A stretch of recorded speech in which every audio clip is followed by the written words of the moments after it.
Hello, എല്ലാവരും സുഖമായിട്ടിരിക്കുന്നോ? പുതിയൊരു ടോപ്പിക്കുമായിട്ടാണ് ഞാൻ ഇന്ന് വന്നിരിക്കുന്നത്. ഇന്നത്തെ ടോപ്പിക്ക് മാസ്റ്റ് ഹൈപ്പർ ടെൻഷൻ എന്നതാണ്. മറഞ്ഞിരിക്കുന്ന രക്തസമ്മർദ്ദം. എത്ര പേര് കേട്ടിട്ടുണ്ട് മാസ്റ്റ് ഹൈപ്പർ ടെൻഷൻ എന്നത്? കഴിഞ്ഞ ദിവസം ഞാൻ പറഞ്ഞു വൈറ്റ് കോഡ് ഹൈപ്പർ ടെൻഷൻ എന്താണെന്ന്. അതിന്റെ നേരെ ഓപ്പോസിറ്റ് ആണ് മാസ്റ്റ് ഹൈപ്പർ ടെൻഷൻ.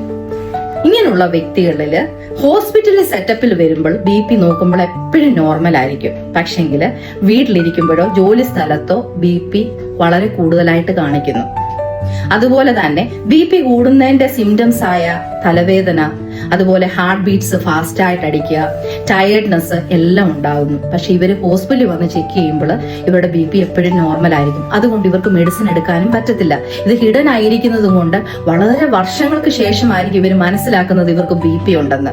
ആ BPയുടെ കോംപ്ലിക്കേഷൻസിന് ആയ ഹാർട്ട് ഫെയിലിയറോ അല്ലെങ്കിൽ കിഡ്നി ഡാമേജോ ഒക്കെ ഉണ്ടാകുവാനുള്ള കോംപ്ലിക്കേഷൻസിലോട്ട് ഇത് നയിക്കുകയും ചെയ്യും, പ്രോപ്പർലി മെഡിസിൻ എടുത്തില്ലെങ്കിൽ.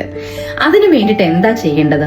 നിങ്ങൾക്കൊരു BP മെഷീൻ വീട്ടിലുണ്ടെങ്കിൽ നിങ്ങൾ റെഗുലർലി ഒരു ദിവസം 3 പ്രാവശ്യമെങ്കിലും, ഏറ്റവും കുറഞ്ഞത് 3 പ്രാവശ്യമെങ്കിലും BP നിങ്ങൾ മോണിറ്റർ ചെയ്യണം. ഞാൻ കഴിഞ്ഞ ക്ലാസ്സിൽ പറഞ്ഞതുപോലെ BP നിങ്ങൾ മോണിറ്റർ ചെയ്യുമ്പോൾ റിലാക്സ് ചെയ്തതിനു ശേഷം മാത്രമേ BP മോണിറ്റർ ചെയ്യാവൂ. അങ്ങനെ മോണിറ്റർ ചെയ്യുന്ന BP ഹൈ ആയിട്ട് കാണിക്കുന്നുണ്ടെങ്കിൽ 140/90 എബോവ്, അതായത് 145/95 എബോവ് അങ്ങനെയൊക്കെ കാണിക്കുന്നുണ്ടെങ്കിൽ തീർച്ചയായിട്ടും ഡോക്ടറിനെ കൺസൾട്ട് ചെയ്യണം.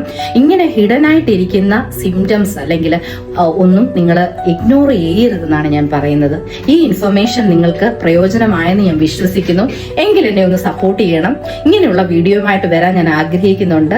ചാനൽ സബ്സ്ക്രൈബ് ചെയ്യണം, ലൈക്ക് ചെയ്യണം, നിങ്ങൾക്ക് ഇഷ്ടമുണ്ടെങ്കിൽ ഷെയറും ചെയ്യണം കേട്ടോ. അപ്പം ബൈ ബൈ, എല്ലാവരും ദൈവാനുഗ്രഹിക്കും.